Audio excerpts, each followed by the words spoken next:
آژانسی مبارزه با فساد در منطقه کلوب علیه 4 افسر میلیسا که با گمان قلابی، کمامت، پاره و تصرف مبلغ متهم می شود، پرونده جنایی باز کرده است.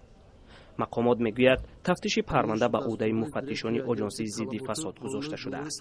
خب این پرونده کلونی که اکرام مظفر سود رفتن با سود این در مجموع چند بود 51,000 سومانی 51,000 در سه حالت سه لحظه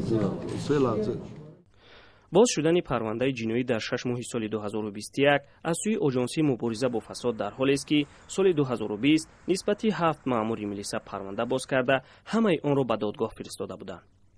حالا علیه نوردین نعمتов مفتش شعبه وزارت کارهای داخلی ناحیه فرخار برای گرفتن پاره پرونده باز شده است.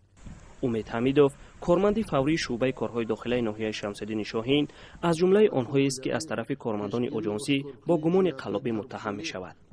اما نظر وکیل دفاع و خود کارمندان میلیسا عاید به عیبنامه ها دسترس نیست. دو تا کم اومده، دو تا تصرف، دو تا دیگر و سه لحظه دیگرش قلابی.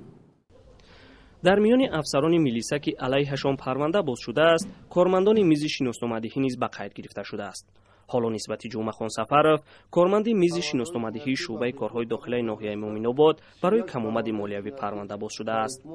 سال گذشته دادستان ولایت ختلان هم در نشست خبری گفته بود که در نیم سال گذشته 14 کارمند میلیسا را در ولایت برای قانونشکنی‌های گوناگون از کار رانده‌اند.